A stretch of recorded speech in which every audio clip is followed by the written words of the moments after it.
Welcome, everyone, to another episode of C4NPR Chat. My name is Heather Bradley. I'm the Director of the Center for Nonprofit Resources, and I'm delighted to be with Artisha Lawson today. Artisha is a Program Officer with the Greater Toledo Community Foundation. Welcome, Artisha. Thank you. Thank you for having me, Heather. Yeah, and this chat's a little bit different from some of the other ones you may have watched. The Greater Toledo Community Foundation had so much information to share about this exciting new opportunity that we're actually doing two parts. So if you had a chance to listen to a chat with Patrick Johnston in part one, he was talking about a new initiative, an equity and access initiative for our community.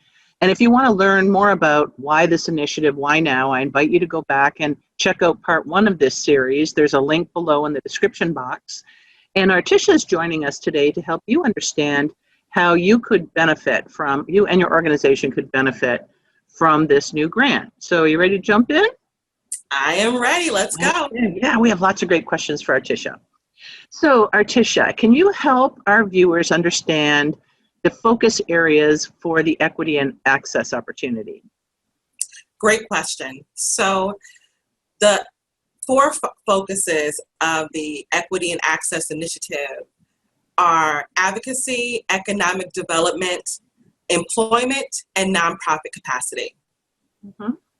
And are there any specific criteria that potential applicants need to be aware of? Good question.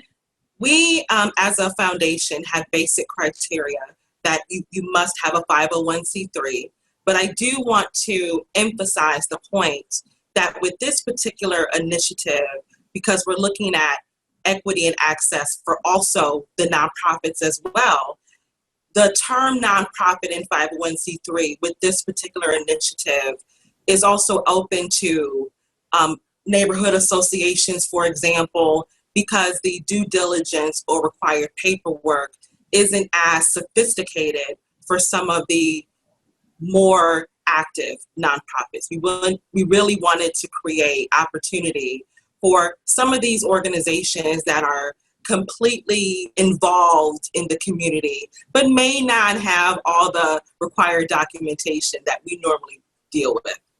Yeah. We know that many times you get more requests than are able to be funded at a specific time. So are there any lower priorities that people need to be aware of before they invest the time to fill out an application? Yes, there are a few lower priorities. That's no different than any other grant opportunity here within the foundation's walls. Two examples that I can give are one-time fundraisers and also requests to cover your general operation, because we really want to invest these dollars in activities and actual programming. So I would encourage applicants to keep that in mind. Yeah, that's great to know, because we certainly don't want to waste applicant time, your time. So in the vein of being helpful and efficient to help people, what information should an applicant gather before they sit down and try to fill out an application? Once an applicant has decided that they're ready to apply, the first thing I always recommend with any application is to actually review the grant guidelines. I will provide a brief direction for those that have never visited the website or don't really know where to find this particular grant. Once you log into the homepage, you just select the three dancing dots. I love to say the dancing dots. And you want to select grants. You scroll down to open opportunities, and then just gradually you'll be able to find the Equity and Access Initiative among all the open opportunities. So that's the first thing. And once you have that information ready to go, you want to log into the system and actually look at the particular questions. There's not a lot of questions, but we definitely want to know what you're proposing. We want to know where, we want to know what time, how much money you'll need to complete this investment, who are some possible collaboration partners, because that's one of the really strong focuses for this particular initiative, is really encouraging collaboration. So whether you initiate the collaboration, just know that if you continue on with this process, collaboration is a key component for this. You also want to think about outcomes. You know, what exactly are you trying to achieve? And also, what is your history of success or just overall experience with the population that you're proposing to work with? Because that's definitely key to success, is actually having some type of interaction, relationship, investment within the community that you're proposing to work with. Great. So, wow, you made that simple.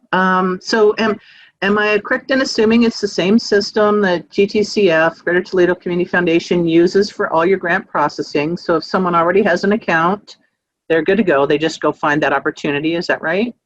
Yes. Yeah. We And launched the new system in October last year. Yeah.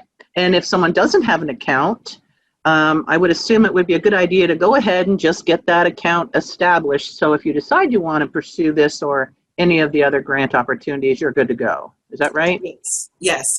Creating a profile is relatively easy. And one of the greatest opportunities within this new system is once you create a profile with your organization, you actually do not have to re-enter it if you decide to apply for other funding opportunities. Yeah, that's great. I've heard great things out in the community that not only is it easier to use, you get access to more information than we ever have before. So that's great. So for a potential applicant, maybe it's their first time and they want to learn more about this opportunity or about the system, what would you suggest? For any first-time applicant, the first thing that I would recommend after you review the grant guidelines is to actually contact the program officer and ask questions. It's our job to provide answers to anyone's particular question. Now, keep in mind, we won't read your proposal and give it a thumbs up or thumbs down, but that's our job. So that's one of the first things that I would throw out there is to just call, ask questions. We're here to provide services to the organizations within our community.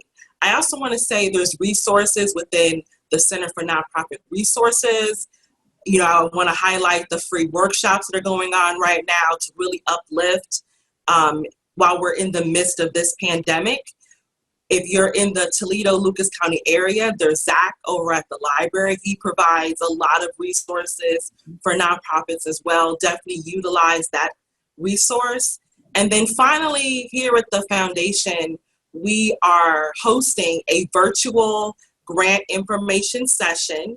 If you attended the in-person one in our pre-COVID world back in December, it'll be a little bit of that, but also providing specific information about this initiative.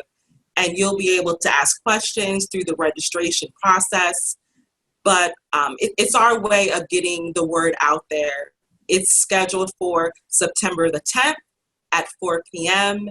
And I'm sure you'll find the information on our website as well as our social media as well.